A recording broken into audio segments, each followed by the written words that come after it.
Muy buenos días, queridos hermanos. Bueno, en este domingo tan especial, el domingo de Pascua, yo quiero decirle, como dijo Lucas, después de haber hecho un estudio exhaustivo de la resurrección de Jesucristo, he llegado a la conclusión que hoy es el día más importante de la cristiandad. Hoy es el día más importante para cada uno de nosotros los cristianos. Durante prácticamente toda nuestra vida cristiana nos hemos centrado en la muerte de Cristo, pero hemos hecho muy poco énfasis en la resurrección de Jesucristo. Y vamos a ver a través de las Escrituras este evento que es trascendental, el hecho más importante que podemos encontrar en el Nuevo Testamento. Y por eso, al compartir la palabra, Dios nos permite centrar nuestra mirada y nuestro corazón a través de la palabra de Dios en la muerte de Cristo y en la resurrección de Cristo. Porque si no, no tendría ningún sentido el Evangelio. Y el Evangelio significa la buena noticia de Dios para los pecadores. Y vamos a ver cómo el Padre tenía total control en cada uno de los pequeños y los grandes detalles en el cual tenemos en la palabra de Dios y específicamente en el Nuevo Testamento. Vamos a comenzar esta mañana en Isaías 53, versículo 9, y lo voy a leer en la Biblia de las Américas, la LBLA, donde Isaías, el profeta Isaías, hablando del siervo sufriente Jesucristo, Jesús el Nazareno, estaba profetizando detalladamente lo que iba a suceder con él. Y fue exactamente como lo escribió Isaías, bajo la inspiración del Espíritu Santo de Dios. Por eso, qué importante es que nosotros basemos nuestra fe en la palabra de Dios. Pongamos nuestra esperanza en la palabra de Dios. Y Jesucristo es el Verbo. Jesucristo es la palabra de Dios. Él es el que confirma a través de toda la Biblia quién es Jesús, qué hizo Jesús y cuál es lo que nosotros recibimos de Jesús. Entonces vamos a leer acá en Isaías 53:9.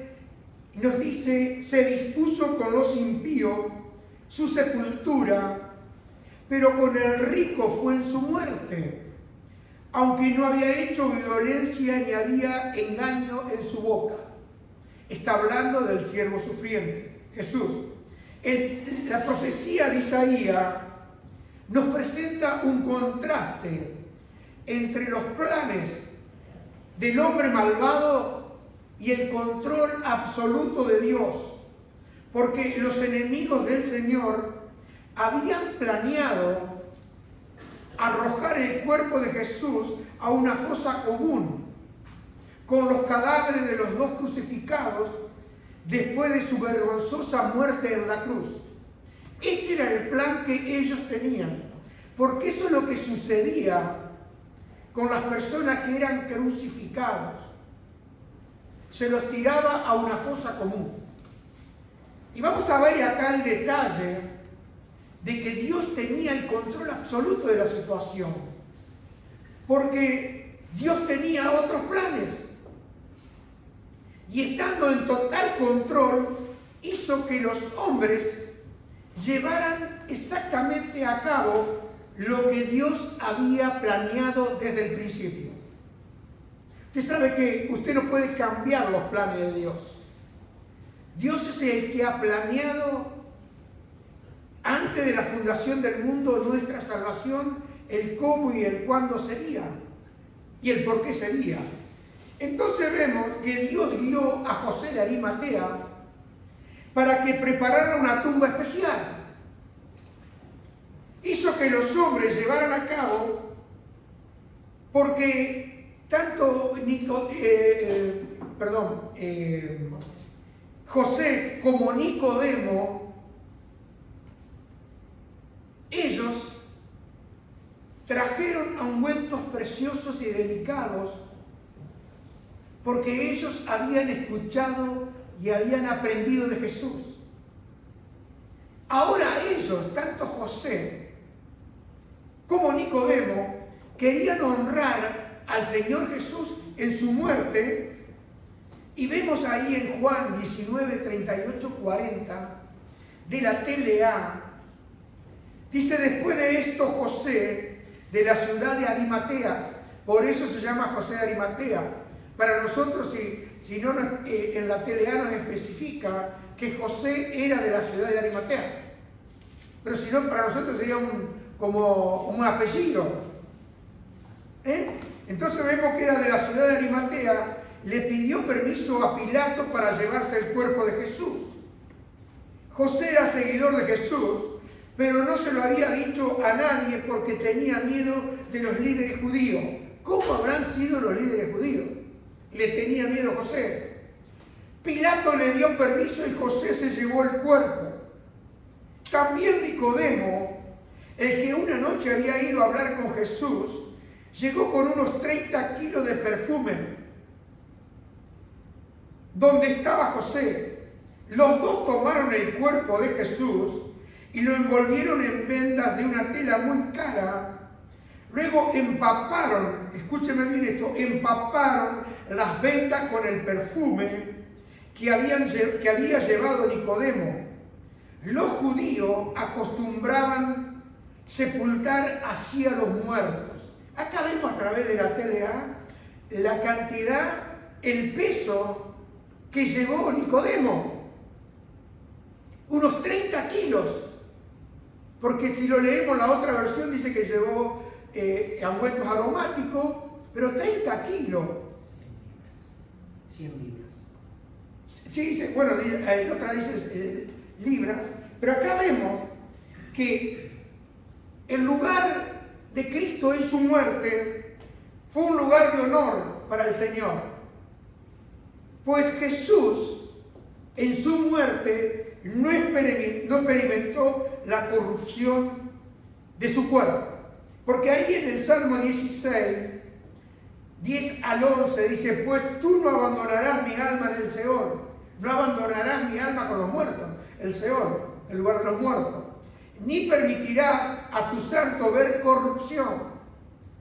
Me darás a conocer la senda de la vida. En tu presencia hay plenitud de gozo, y en tu diestra deleites para siempre.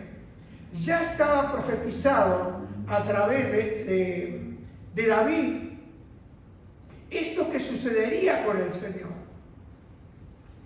Después Pedro lo usó en su mensaje cuando hablaba de Jesús, en el primer mensaje que él dio ese día cuando vino el Espíritu Santo. Isaías nos da la razón por la cual Dios veló a su Hijo, cuidó a su Hijo, porque en él no había cometido ninguna violencia, no había engaño en la boca de Jesús. Todo lo que él decía era verdad, nunca fue violento, no había violencia. ¿Por qué? Porque vemos ahí en Génesis capítulo 6 que en la tierra había tal violencia que Dios envió el diluvio. Porque dice que la maldad de los hombres era tan grande, y vemos hoy en día que la maldad sigue reproduciéndose. Hoy vemos, hay una ferocidad en la gente. Ya todo es poco, es tanta la maldad, pero también hay un contraste. En Jesús no había maldad, en Jesús había bien. En Jesús no había engaño. Hoy, en un mundo donde hay mentira, continuamente la mentira. Entonces vemos acá, quiero que nosotros veamos a través de la palabra las pruebas de la resurrección de Jesús. Y la primera prueba que nosotros encontramos es el hecho que la tumba quedó vacía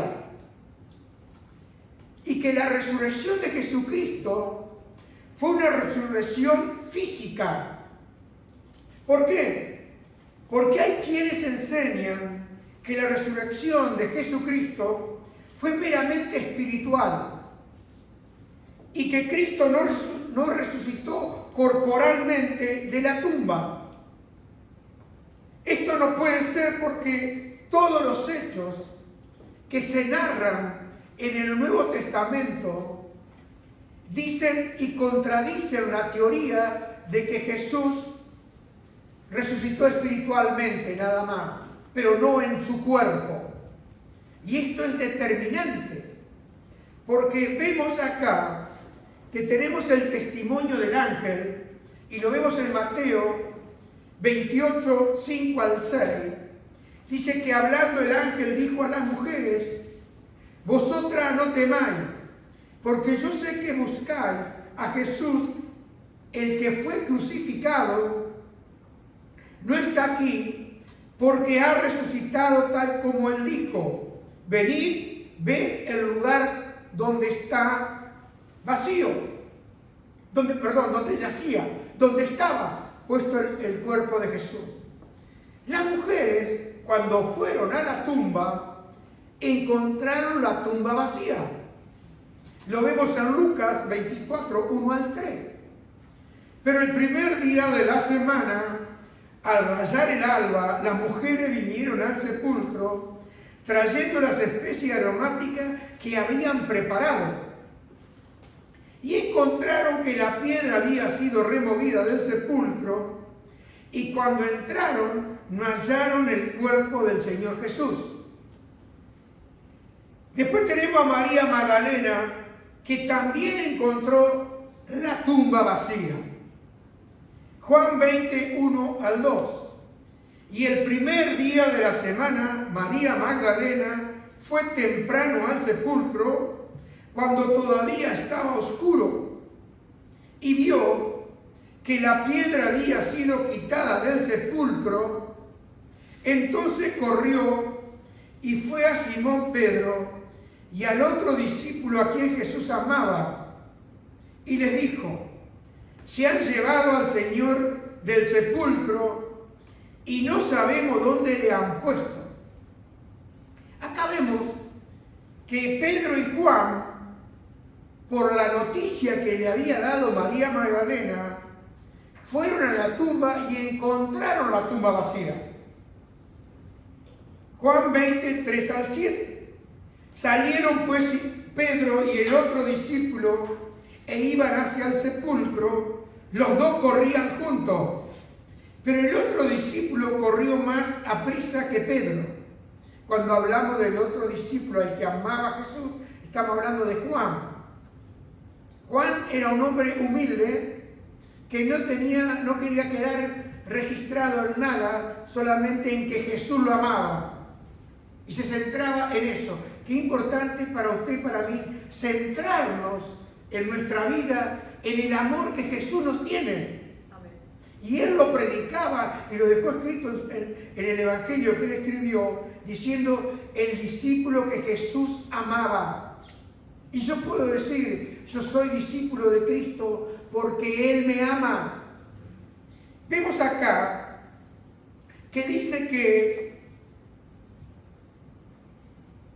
el otro discípulo corrió más aprisa que Pedro y llegó primero al sepulcro, e inclinándose para mirar adentro, vio la envoltura de lino puesta allí, pero no entró. Después veremos por qué no entró. Entonces llegó también Simón Pedro tras él y entró al sepulcro y vio las envolturas de lino puesta allí y el sudario que había estado sobre la cabeza de Jesús, no puesto con las envolturas de lino, sino enrolladas en un lugar aparte. Algo que nosotros debemos considerar es que ningún ladrón de tumbas hubiese dejado los lienzos tan ordenados.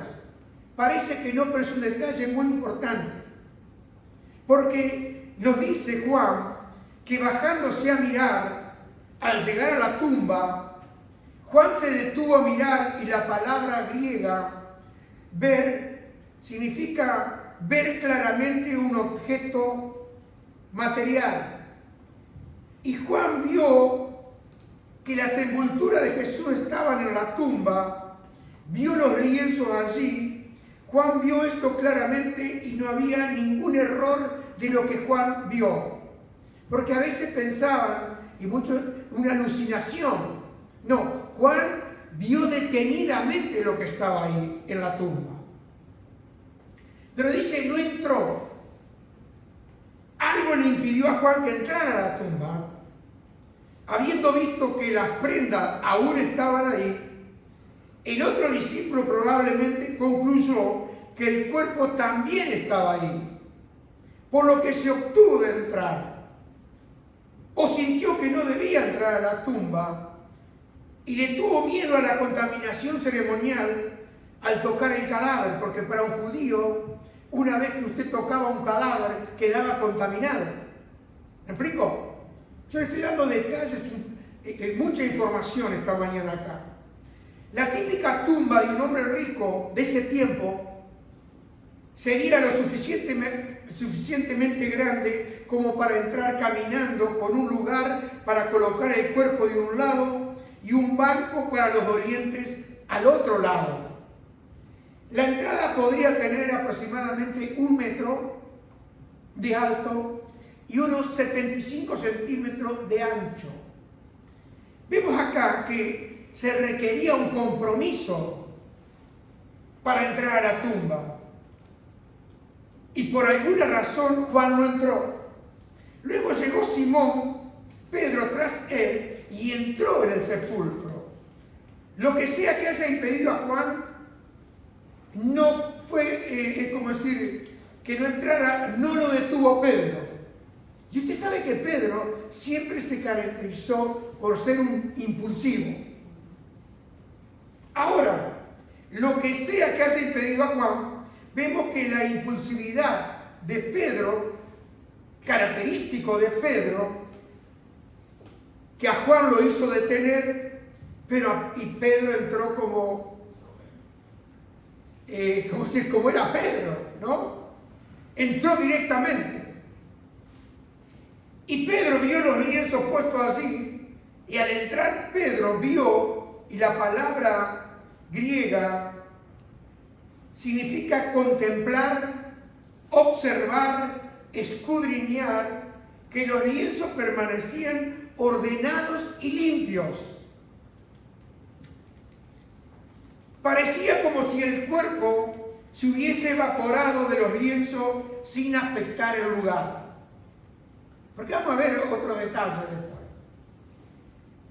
La palabra utilizada para los lienzos puestos allí y enrollados en un lugar aparte indican el arreglo ordenado de las envolturas del entierro, preparados para ese entierro.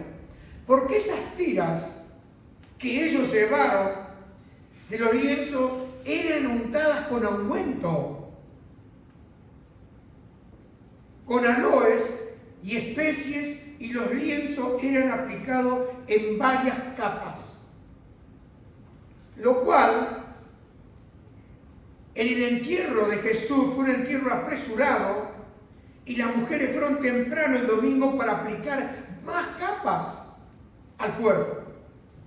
La mezcla de ungüento y aloes y especias secaban y endurecían los lienzos, formando una especie de momia o capullo.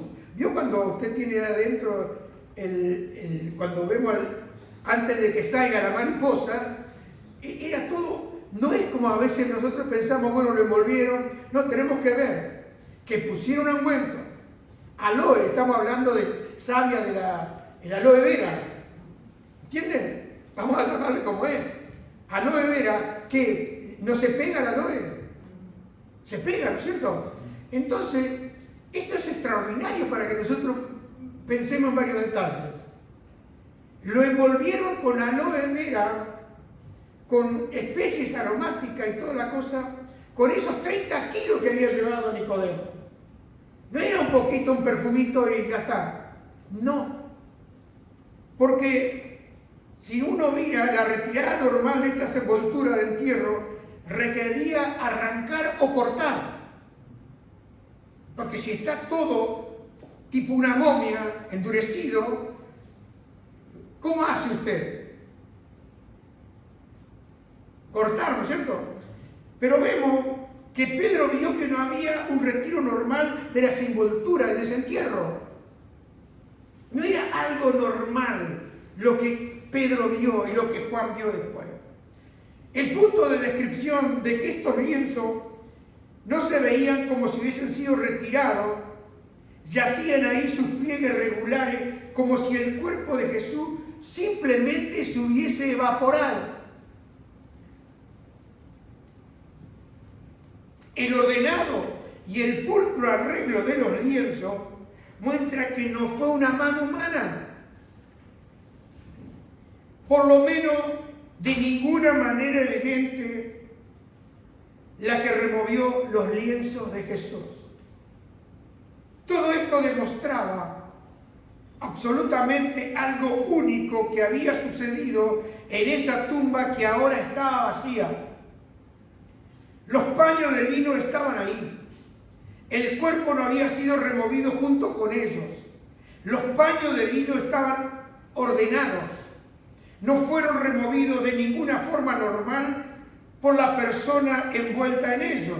Los paños de lino estaban ordenados, no fueron removidos por saqueadores de tumba o por los vándalos. Acá vemos que todo esto, la tumba había quedado vacía. Ahora, vemos también a los soldados que estaban puestos al lado de la tumba.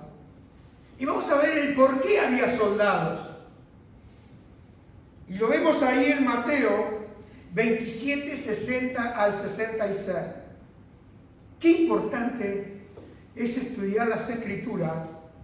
Y como le dije al comenzar, hice un análisis, como hizo Lucas, detenidamente, porque todo esa detención que uno hace mirando pequeños y grandes detalles, me quedo sorprendido, me quedo admirado del control que Dios tuvo y tiene y tendrá por siempre en la muerte y resurrección de Cristo, con cada hecho, con cada detalle. Pero lo mismo sucede con usted y conmigo, que somos hijos de Dios. Vemos que, y lo puso en un sepulcro nuevo que él había excavado en la roca, está hablando de José de Arimatea, y después de rodar una piedra grande a la entrada del sepulcro, se fue. Y María Magdalena estaba allí y la otra María sentada frente al sepulcro. Al día siguiente, que es el día después de la preparación, se reunieron ante Pilato, escuchen muy bien, los principales sacerdotes y los fariseos, y le dijeron a Pilato: Señor, nos acordamos que cuando aquel engañador aún vivía, dijo: después de 3 días resucitaré. Era Jesús. Por eso ordena que el sepulcro quede asegurado hasta el 3er día, no sea que vengan sus discípulos, se lo roben y digan al pueblo: ha resucitado de entre los muertos.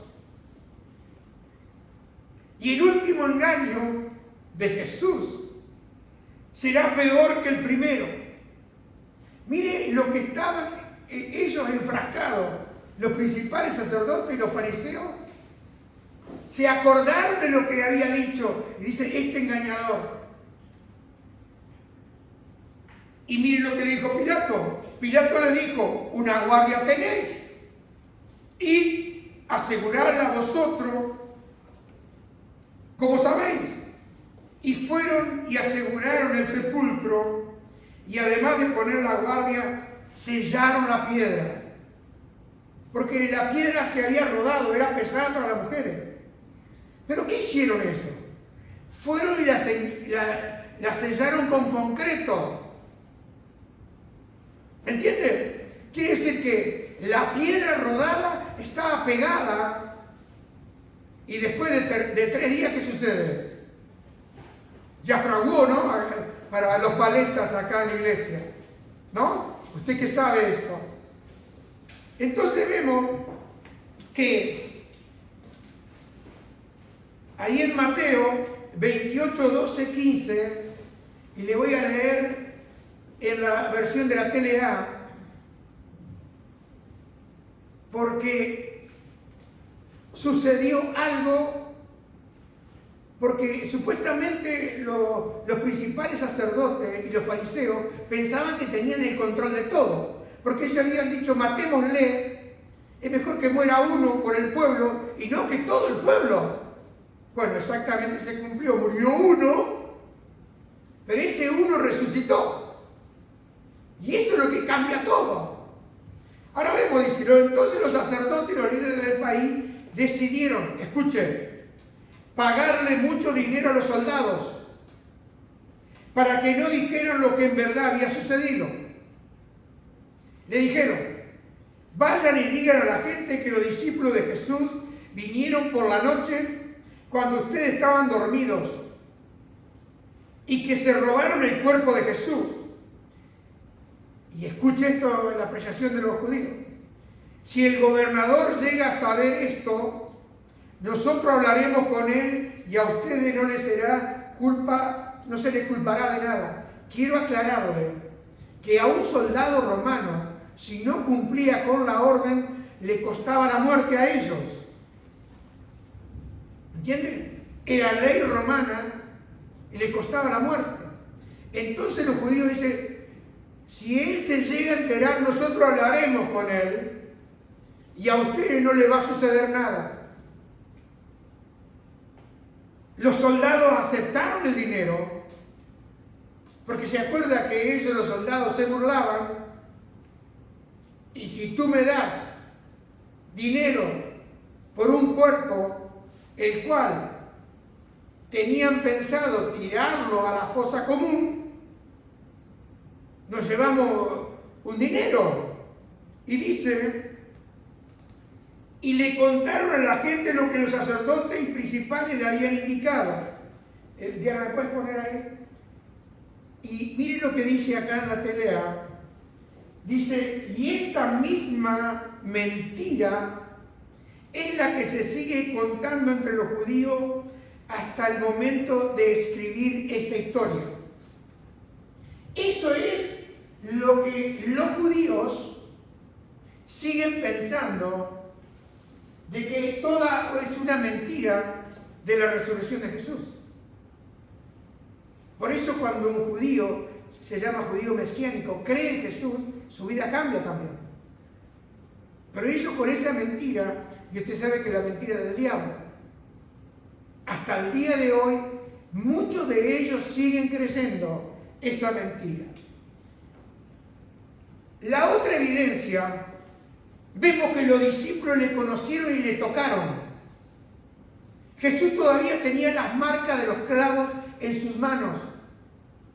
Y vemos ahí en Juan 20, 25 al 29, entonces los otros discípulos le decían, estamos hablando de, le dijeron a Tomás, hemos visto al Señor, pero él les dijo, si no veo en sus manos la señal de los clavos, y meto el dedo en el lugar de los clavos y pongo las manos en su costado, no creeré.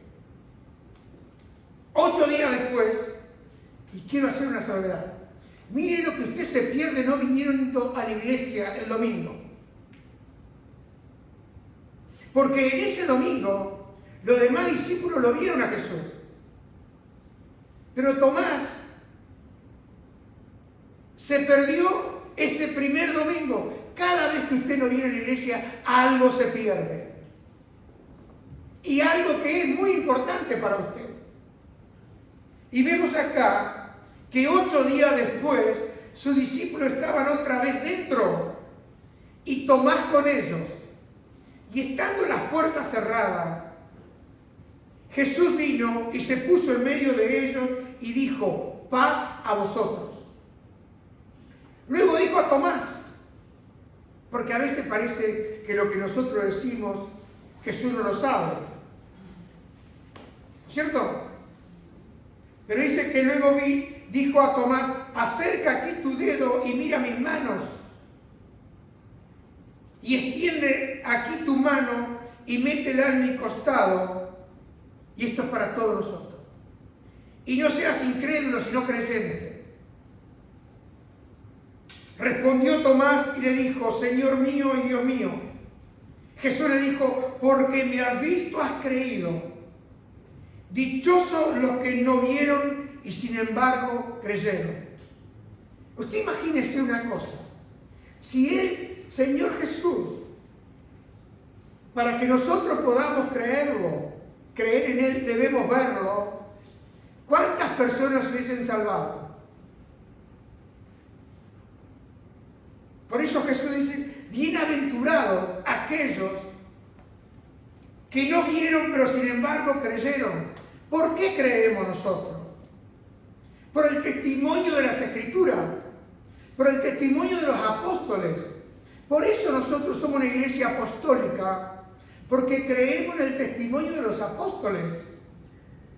¿Me entienden? Porque a veces no sé, ¿qué iglesia? Somos apostólica, porque nuestra doctrina, nuestra enseñanza es apostólica conforme a la palabra de Dios. Entonces vemos acá que Jesús dijo que Él no era un espíritu. Lo que muchas personas dicen, creo que los agnósticos dicen que resucitó en espíritu porque la carne es mala. Pero vemos acá que Jesús conservó su cuerpo. Y vemos ahí en Lucas 26, 24, 36 al 39, dice que mientras ellos relataban estas cosas, Jesús se puso en medio de ellos y le dijo, paz a vosotros. Pero ellos, aterrorizados y asustados, pensaron que veían un espíritu.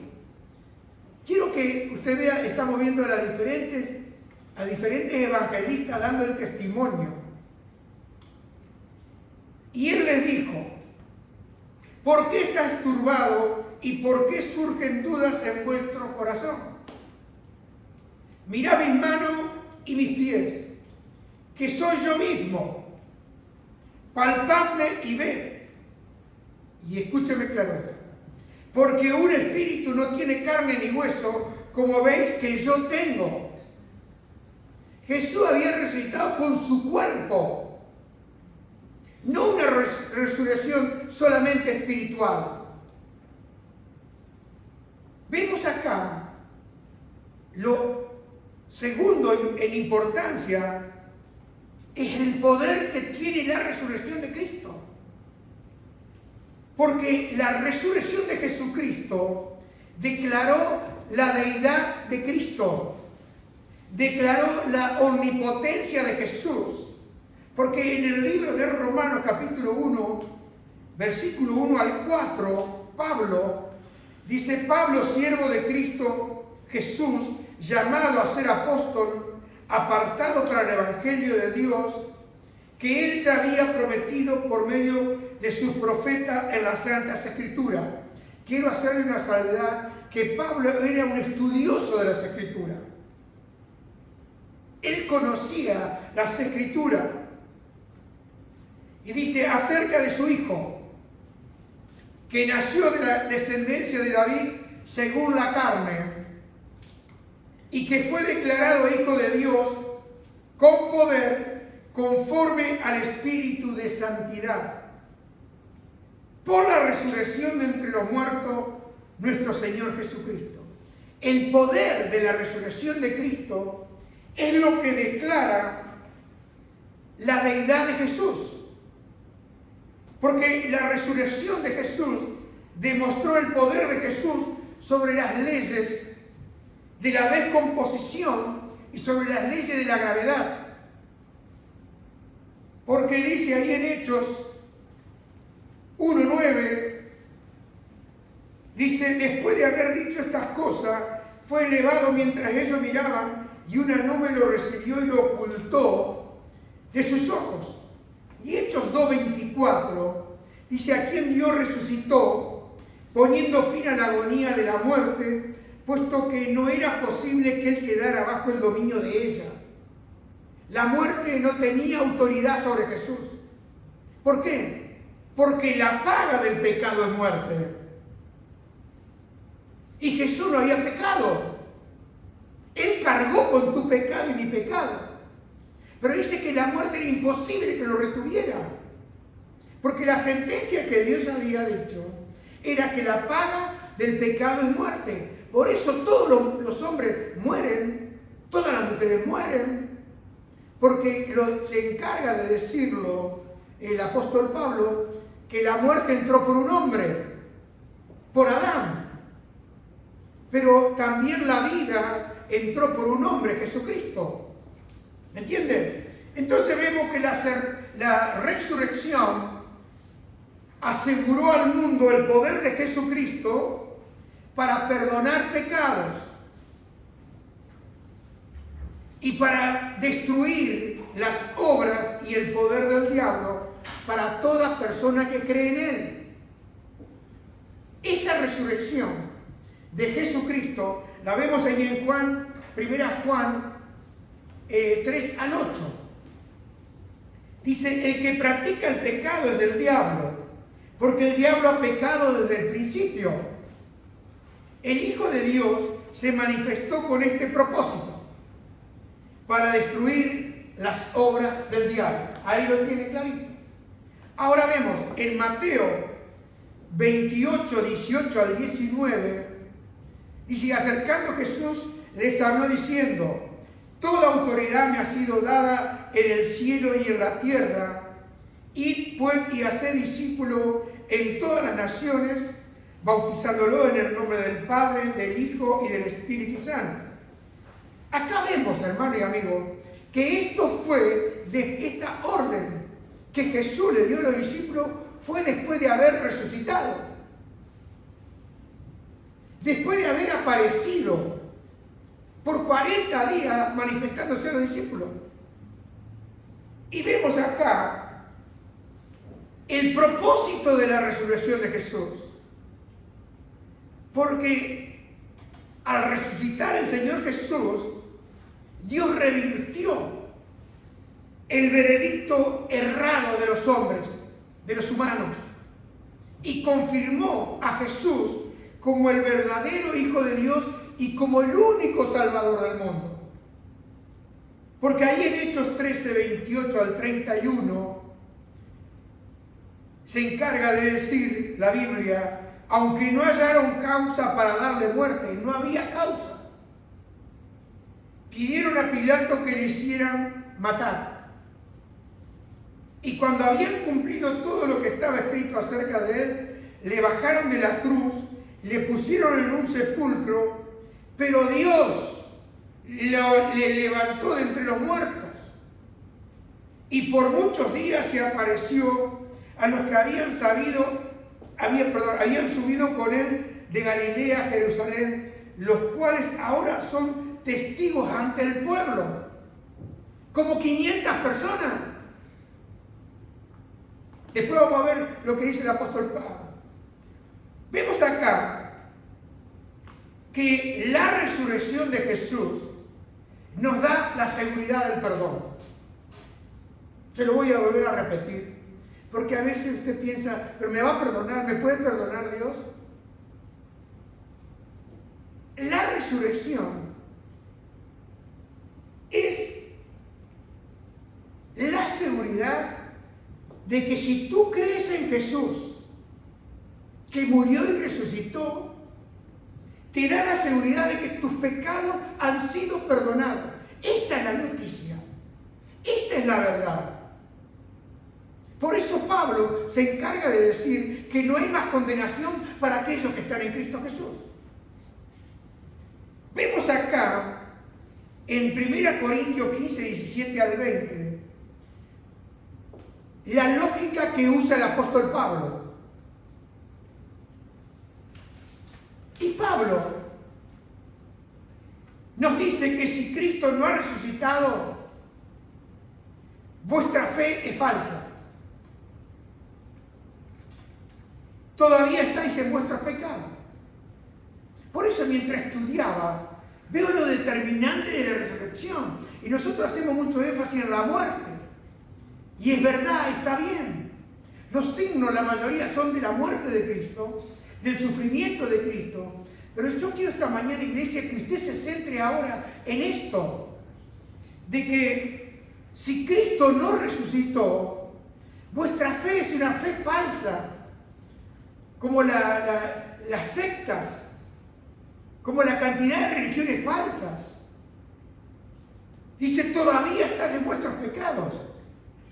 Entonces también los que han dormido en Cristo han perecido. Y dice Pablo, si hemos esperado en Cristo para esta vida, solamente somos de todos los hombres lo más digno de lástima. Me da lástima lo que cree Jorge. Me da lástima. Es digno de lástima, Jorge. Está creyendo una mentira, una falsedad. Y dice, mas ahora Cristo ha resucitado de entre los muertos, primicia de los que durmieron. Pablo usa esta lógica con claridad. Porque dice, si Jesús no resucitó, los testigos son falsos. Nosotros somos falsos testigos del Evangelio.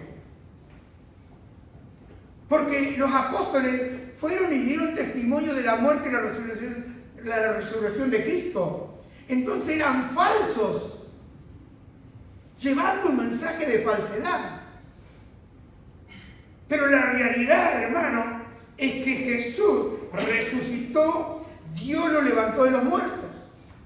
Y vemos acá que la resurrección es la derrota final de la muerte. Te lo vuelvo a repetir. La resurrección es la derrota final de la muerte. 1 Corintios 15, 50 al 53. Y esto digo, hermanos, que la carne y la sangre no pueden heredar el reino de Dios, ni lo que se corrompe hereda lo incorruptible. He aquí os digo un misterio. No todos dormiremos, pero todos seremos transformados en un momento, en un abrir y cerrar de ojos. Y la trompeta final, pues la trompeta sonará y los muertos resucitarán incorruptibles y nosotros seremos transformados, porque es necesario que esto corruptible se vista de incorrupción y esto mortal se vista de inmortalidad. Y Pablo prosigue con esta misma idea en 1 Tesalonicenses 4, 15 al 18. Por lo cual os decimos que por la palabra del Señor, que nosotros los que estemos vivos y que permanezcamos hasta la venida del Señor, no precederemos a los que durmieron. Pues el Señor mismo descenderá del cielo con voz de mando, con voz de arcángel y con trompeta de Dios, y los muertos en Cristo se levantarán primero. Entonces nosotros, los que estemos vivos y que permanezcamos, seremos arrebatados juntamente con ellos en las nubes al encuentro del Señor en el aire. Y así estaremos con el Señor siempre. Por tanto, confortaos unos a otros con estas palabras. Ahora, hay una pregunta que nos debemos hacer. ¿Qué pasa con los muertos en Cristo antes de ese día? ¿Están acostados en las tumbas en alguna especie de sueño del alma o una animación suspendida? Miren lo que nos dice el apóstol Pablo. 2 Corintios 5, 6 al 8. Por eso estamos siempre alegres. Sabemos que mientras viva en este cuerpo, estaremos lejos del Señor. Pero aunque lo podamos ver, aunque no lo podamos ver, confiamos en Él. No nos sentimos tristes. ¿Por qué? Aunque preferimos dejar este cuerpo para ir a vivir con el Señor. Quizás ellos ya han recibido por causa de la naturaleza, de la eternidad, sin tiempo, ese cuerpo resucitado, porque ellos viven ahora ya en un eterno hoy. ¿Entienden? Eso me interesó esa parte, porque ellos ya están allá, no es que están incorpóreos. Tienen un cuerpo como el de Cristo. Quizás ya lo recibieron, la Biblia no lo dice, pero lógicamente es así. Entonces vemos ahí en 1 Corintios 15, 54 al 58, Pablo dice: pero cuando esto corruptible se haya vestido de incorrupción y esto mortal se haya vestido de inmortalidad, entonces se cumplirá la palabra que está escrita. Y esta versión me gusta, dice: devorada ha sido la muerte en victoria. Devorada, como comida, absorbida. Y dice el apóstol Pablo: ¿dónde está, oh muerte, tu victoria? ¿Dónde, oh sepulcro, tu aguijón? El aguijón de la muerte es el pecado, y el poder del pecado es la ley. Pero a Dios gracia, dígalo conmigo, que nos da la victoria por medio de nuestro Señor Jesucristo. Y el apóstol Pablo dice: por tanto, mis amados hermanos, estad firme, constante, abundando siempre en la obra del Señor, sabiendo que vuestro trabajo en el Señor no es en vano. Acá vemos que Jesús no murió en vano. Todo lo que creemos y confiamos en Jesús, recibimos el perdón gratuito, por gracia. Porque la resurrección hace legítima a la cruz. Le da legitimidad. Miremoslo ahí en Apocalipsis 1, 7 al 8 de la TLA. Dice: miren, Cristo viene en las nubes. Todos lo verán venir. Aún los que lo mataron y todos los habitantes del mundo llorarán por él. Así sucederá. Amén. El Señor Todopoderoso, el que vive, siempre ha vivido y está por llegar, dice: yo soy el principio y el fin. Hermano y amigo, conocer el hecho de la resurrección de Jesús es importante, pero no es suficiente. Porque necesitamos dejar, como estamos mirando, que la Biblia nos diga el significado y la importancia de la resurrección de Jesús. Porque la resurrección significa que Jesús fue declarado Hijo de Dios con el poder de Dios y el poder del Espíritu Santo, con el Espíritu de santidad, por la resurrección de entre los muertos. La resurrección significa que tenemos garantía para nuestra propia resurrección.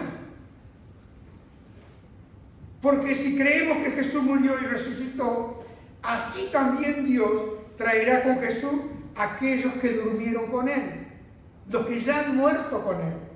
Eso dice 1 Tesalonicenses, que lo acabamos de leer. La resurrección significa que Dios tiene un plan eterno para estos cuerpos nuestros mortales. Porque no hubo nada en la enseñanza de Jesús que se acercara a esta herejía agnóstica que declaraba que el cuerpo es inherentemente malo. Eso dicen los agnósticos, de lo cual tanto el evangelista Juan y Pablo luchaban, porque ellos traían engaño, los agnósticos. Jesús, al contrario de Platón, que decía que solamente se podía librar del pecado deshaciéndose de su cuerpo, pero Jesús retiene el cuerpo y declara que Dios alimenta al cuerpo así como alimenta nuestra alma, que el cuerpo es algo sagrado así como el alma, ya que el alma hace que pueda habitar en un cuerpo. Porque aún el mismo Señor dijo: me preparaste cuerpo, ¿Entienden? Entonces vemos que la resurrección significa que Jesús tiene un ministerio continuo, por lo cual Él puede salvar perpetuamente a los que por Él se acercan a Dios, viviendo siempre para interceder por ellos. Eso dice el libro de los Hebreos. La resurrección significa que el cristianismo y su Dios son únicos. Se lo vuelvo a repetir. La resurrección significa que el cristianismo y su Dios son únicos y completamente diferentes de todas las religiones del mundo. No hay comparativa entre el cristiano y su Dios con las demás religiones del mundo. Porque la resurrección de Jesucristo significa que aunque parecía que Jesús murió en la cruz como un criminal común, en realidad lo que Él estaba haciendo era morir como un hombre sin pecado. Por amor a nosotros, Él cargó con nuestros pecados. Y Él cargó con tu culpa y mi culpa de nuestros pecados. Por eso la muerte de Jesús en la cruz fue el pago. Dígalo conmigo. La muerte de Jesús en la cruz fue el pago. Pero la resurrección, escúchenme bien esto, es el recibo. ¿Vio que hoy en día dice, muéstreme el recibo? No, pero ya te pagué, mostrame el recibo. Bueno, la resurrección fue el recibo mostrado de que el pago fue perfecto a vista del Padre. Eso es lo que nosotros debemos centrarnos. Tengo el pago, pero tengo también el recibo. ¿Qué le parece? ¿Le puede dar un aplauso a Jesucristo? ¡Aleluya! ¿Sabe, hermano? Dejé aparte, quizá usted ya lo recuerda porque mi esposa lo compartió en un Viernes Santo que nos habíamos reunido. El sudario de Jesús, ¿se acuerda? Que estaba enrollado en un lugar aparte. Según el relato de Juan, es una enseñanza importante de la resurrección. Por eso estaban los lienzos en un lado y el sudario en otro lado. Porque significa, no he terminado, volveré. Significa el maestro volverá. Por eso cuando entró Juan al sepulcro, respetando la tradición y mirando la costumbre judía, el siervo cuando preparaba la mesa de comer para el amo, procuraba tener la certeza de hacerlo exactamente de la manera deseada por el Señor su amo. Cualquier niño judío conocía la tradición del amo y del siervo. Después que la mesa estaba preparada, el siervo quedaba fuera de la visión de su amo hasta que él terminara de comer. El siervo no se atrevía a tocar la mesa antes que el amo hubiese acabado de comer. Al terminar, el amo se levantaría, se limpiaría los dedos, se limpiaría la boca, se limpiaría la barba y haría una bola con los lienzos y lo dejaría en la mesa. Si el lienzo lo dejaban arrugado, quería decir he terminado. Pero si el amo se levantaba y dejaba el lienzo enrollado al lado del plato, quería decir volveré. Y él vuelve. ¡Aleluya! Él vuelve. Porque dice claramente la Escritura pronto, Señor Jesús. Y la iglesia dice, ven. Ahí en Apocalipsis 22, al terminar este libro, ahí lo busco y se lo digo,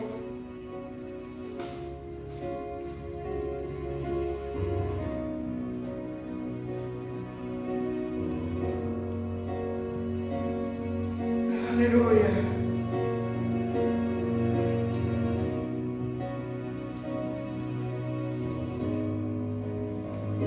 Dice, si ven, Señor Jesús, la iglesia y el Espíritu dicen, ven.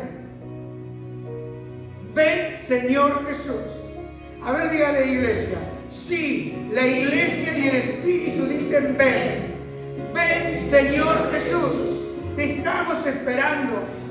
Estamos creyendo, Señor, que pronto nos encontraremos contigo, que seremos arrebatados en las nubes, que seremos transformados, aquellos que estemos viviendo, y seremos transformados en un abrir y cerrar de ojos, para estar contigo eternamente en ese lugar que tú fuiste a preparar para cada uno de nosotros.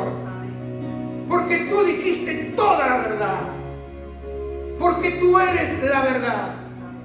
Gracias, Señor, por cargar con mi culpa y pagar el precio de todos mis pecados.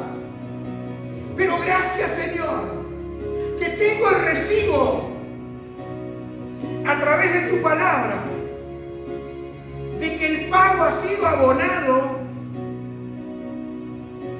que ya no hay más condenación para todos aquellos que creemos.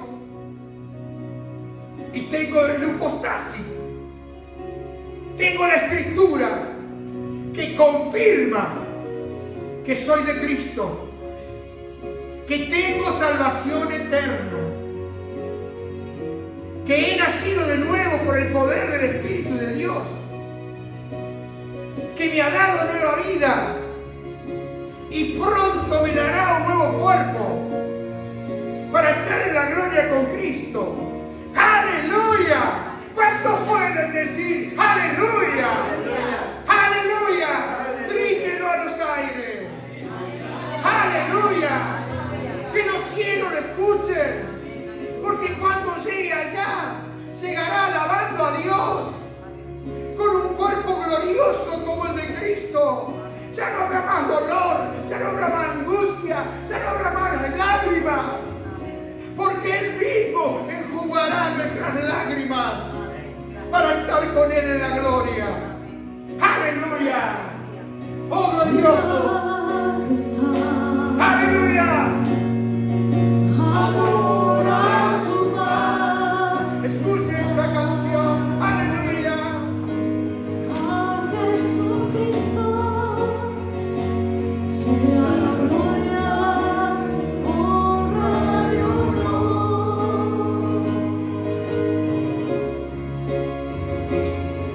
Y majestad.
majestad. Adorar su majestad. Porque Él descendió del trono de Dios para venir a morar por la fe en tu corazón y en mi corazón. Y hoy tengo vida porque Él es la vida. Hoy tengo gozo, tengo paz. Porque tengo al Rey de gozo, al Rey de paz. Tengo al Rey de gloria morando en mi ser. Y antes de dejar, quiero decir que el día que no le alabo, mi alma se me entristece. Porque un sacrificio tan grande y un hecho consumado y un evento trascendental para tu vida y mi vida, que Cristo murió y resucitó de los muertos al tercer día, conforme lo que Él había dicho. Y aún la Biblia dice que Él descendió a los infiernos para que tú no tengas que descender. Porque estuvo 3 días muerto, como estuvo Jonás en el vientre del pez. Jonás también murió en el vientre del pez. ¿Por qué? Porque Jesús dijo. Y esa es la evidencia de que resucitaremos con Jesús. Aleluya.